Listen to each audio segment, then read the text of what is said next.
Sire Chingda Salai Teretki Firal Tela Magi Tawong Yaningdaba Fongdoragli Ukrulda Hojik Tatariba Sire Festival Asiki Manungda Arambai Tengolna Sire Chingdol the Salai Teretki Firal Tela Magi Tawong Adubu Tangkul Naga Community Singi Mahire Singi Apex Body Amaodiba Tangkul Katam Now Saglona Yamnakana Yaningdaba Fongdoragli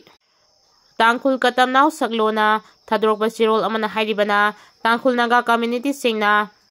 Pit Lising Mapan nga Chahunga Mari Wangba Sire Singdol Asidagi Tungan ba Turel Amastung Ising Kong Kaya Haurakpana Maram Oiraga Senglaba Mafam Ama Oina Lauribani Loinana Singdol Asigi Mamingda Manipur Tourism Department na Zahigi Oina Sire Festival Asi Pangthoklibani Hariba Festival Asi Haukiba Me Kunda Manipur gi Governor Ezekumar Bahalana Haudokibani Adubu Aramai Tengol Unit 40 aina Hariba Sire Singdolda Masu Tareki Firal Techilamkibagi Tawong Asi Kandem Tawi Tawong asi Tangkul Naga Singi territorial sensitivity, identity amasung culture da ikaiba pibani amadi political vocation amani haina lawi. Sire Lily Festival asi mafam aduda hauriba tanglaba lay adugi maming lauduna pangthoklibani Tangkul Singi senglaba mafam asigi Santi da akaiba pibagi tawong asi yaningde Tangkul community gi maikedegi festival asida lagliba khudingmang harau tayamna oi adubu asigumba tawong sing asidi yaningde English amaga chanipan maudrama thogi matamdugi British rule singna naga amasung mitay sing asi chap manaba geographical boundary gi manungda thamlangkibani adumapu common history natraga heritage amadinate Maram aduna furup ani asina yumthangnabagi afaba mari amaga loinana laiminagadabani haidi Singna Tapta Jayenta gi mathakta Churchanpur Police da FIR file torakre haukiba sahi lising ani kulhumdagi me humdagi tholakkiba irang asiga mari lainana Singna Tapta Jayenta na Kukilen Part 1 2 haina serial 9 na isai kaya puthoktuna sakiba aduga mari lainana Kuki Youth Forum na ngarang Churchanpur Police Station gi OC da FIR ama file torakre Churchanpur Police Station gi OC da file tawkiba FIR aduda yauribadi Bisnupur District ki Moirang Naranchena mamang lekai dagi Tapta Elai Jayenta Laukrak Pamna Kuki Miam amasung Kuki Community Singda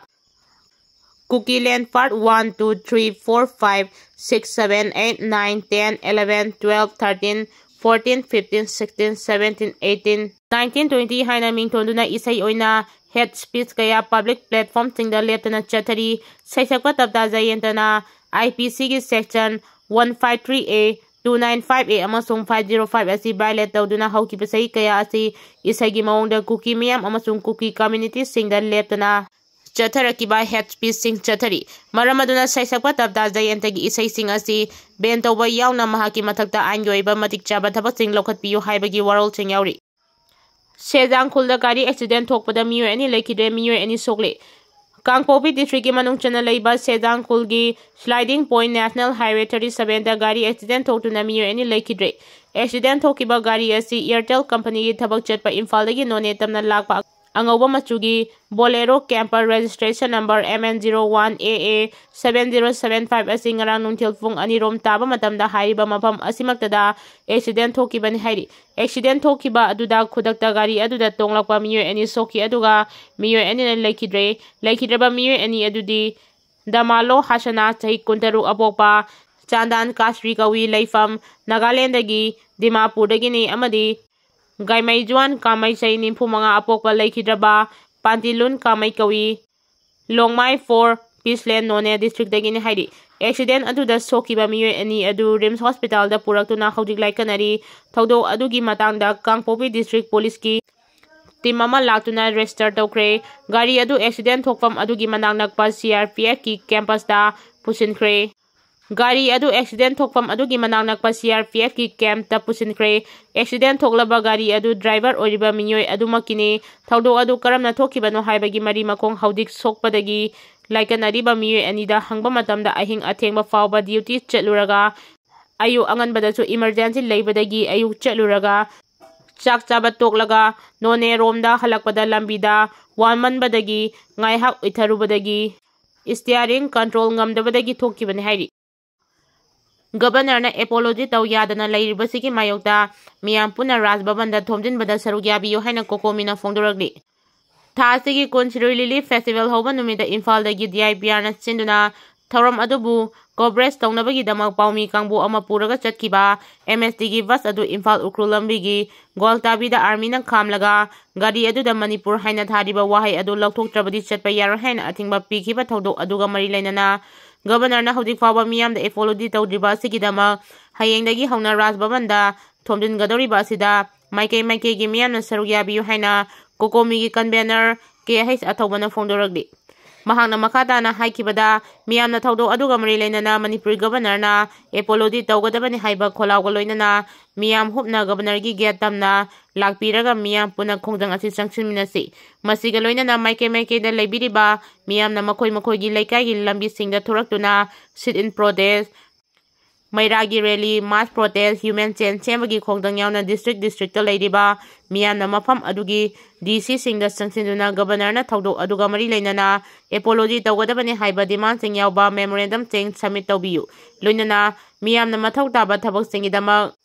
कोकोमीगा पाव फाउनदुना मखा ताबा खोंजंग सिंग लेप लैतना संगसिनमिनसि Manipur governor secretary adviser chief secretary अमसोंग DGP गी मथक्ता मियामना तालिबा डिमांड सिंग असि फंगद्रिबा फावबा लेपतना खोंजंग संगसिनमिनसि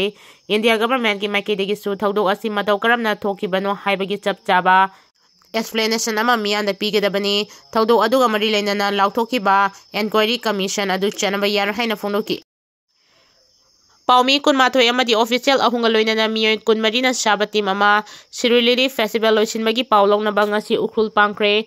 All Manipur Working Journalists Union M Junas Sinduna Paomi kunmathoi yauna atai official ahunga loinana mioi kunmarina shabatim amana mangarak suba Sire festival loisinbagi thaurangi pau coverage saunabagi damak ngasi ayu pung 13 dagi khongthankre hiramasiga mari leinana MDU gi general secretary khwairakpam nawbana phongdokibada ngasi Sire festival loisinbagi thaurang coverage tawraga hayeng imphal da tholakani haukiba tang kunda DIPR na silaga Manipur se transport ki gari da ahoba numit ki pau coverage tawna chatkiba Paomi Singna tongba gari adu Manipur thai haibagi damak pamdaba thodok thoki madugi matungda MDU amadi EGM gi oiba apunba general body mifam ama semlaba matungda warep khara lauraga governor da memorandum pisinbata natana lenga ki oiba pau boycott tauki adubu state festival ama oiriba Sire festival gi paudi adu mangleba ki interest ta hapaga lai haiki MP Ningthau Laisem Sana Zawbana Manipur Governor da Aiba Sirol ama pisinduna wahang kaya hangkre Thasi ki kundagi haukiba ngasi loisingadawriba state ki thakta pangthokpa Sire festival gi pauloba chatkiba Paomi Singna tongba Manipur state transport ki bus da Manipur haiba wahai lauthokadabani natrabadi chatpa yaroi haina thingkiba thaudoka mari leinana Rajya Sabha gi MP su oriba Manipur gi Ningthau Laisem Sana Zawbana Manipur Governor Eze Kumar Bahala da Aiba Sirol thaduna wafam kaya Fongdokpaga loinana wahang kaya su hangkre MP Sana Zawbana ngasi Governor Eze Kumar Bahala da thakiba sirol amada Goltabi manakta Maha Regiment chathakiba thawong adugi matangda Manipur gi miyamna wahang kaya hangnaragli haiduna Paomi Singna Manipur state transport haina thaba bus da chatpa se illegal oirabra Manipur manungda Manipur transport ki bus da Manipur thaba da karigi damakta ayat papiribano numit adu da chathakiba thawong adu army personnel sing aduna chathakibra natraga administrative authority gi pautang matung ina chathakibra haiba adu mapung fana chijilaba matungda khangba ngamgani maduna trabadi hauji leiriba lengak asina lauriba thaudangda asoba issue ama oirakpaga loinana president role gi lengak ase miyangi mita ason bama oina urakani Manipur gi luraba tanpam asida leibak asigi security agent singna asiguma mathau masak khangdaba thabak thawong tawbagi mahuda mathaudang masak khangna miyamga loinana mathau tawba tai India gi awang bathaki bureaucrat officer ama oina experience kaya leiraba governor dagi Manipur da ingtapa handilangnabagi tanja ama pigani haibagi thajaba sauna lei haina sirol aduna makhatari governor da pisin khiba sirol gi copy ama mambu chief secretary advisor amadi DGP da supisin ki haidi Center na Manipur thugaina ba honaba thawong yaning de haina pakchana human chain semduna protest atakre thase ki Sire festival hoba numit ki coverage chatpa pawgi team amana tongba MST bus da Manipur thariba wahi adu muthatrabadi chatpa yaroi haina athingba pikiba thawong adubu yaningba phongdoktuna amadi Bharat Sarkar na device and rule policy sanaduna Manipur thugaina ba honabagi thawong yaning de haina ngasi amuko amoba kohar poirei marol mera paibi apunba Manipur amasong MSF na puna senduna ngasi tidim lambi paring yauna mafam kaya da human chain semduna protest atakre khongdang sing adu da Bharat Sarkar gi thawong yaning de Manipur thugaiba yaroi haibana chingba sing kholau ching lauki खोंदंग असिगा मरी लेनना अमुकोगी general secretary Pratap लाइसांगथेमना फोंदोरखिबदा भारत सरकारना लैमिनारिबा अखोय मसेलगी मरक्ता डिवाइड एंड रूल पॉलिसी सिदिनादुना मणिपुर थुगाइनाबा होनरिबा थवोंग असि यानिंगदब उतुना ह्यूमन चेन चेंबा अमसुंग मैरागी रैली चतुना प्रोटेस्ट तौबगी थवोंग असि लेप्तुना चथरी चंगसिलगलिबा खोंदंग असि भारत सरकारना चथरिबा थवोंग असि अखोयना मतौ करमना थेंगनगदगे हाइबसिने भारत सरकारना मणिपुर थुगाइबा यारोय हाइबसि हानदगी हौना लुपसिंग असिना लाउदुना लागलिबने असिगुमा मरक असिदा हंदक आर्मीना मणिपुर मनुंगदा मणिपुर थाबा बस चटपा यारोय हाइना अथिंगबा पिरिबा थवोंग असि अगन ममोंगदा कनेम तवी थवोंग अदु अखोयना आर्मीदा ताइनफम थोकते आर्मीदा अदुगुम्बा थवोंग चिंग चताहनगिबसिंग अदु कनाना इंसिलगा चताहनकिबनो हाइबसि खंगदोनबा होनबा यामना मरुओय आर्मीना चथकिबा थवोंग अदुमंग मणिपुर गवर्नर सेक्यूरिटी एडवाइजर अमसुंग चीफ सेक्रेटरीना मियामदा लाले हाइजगदबने मधु नत्रबदी हौजिक लैरिबा इशू असि हेना हेना साउथोरक्तुना तंबा ngamdaba phibam amada lakani haiki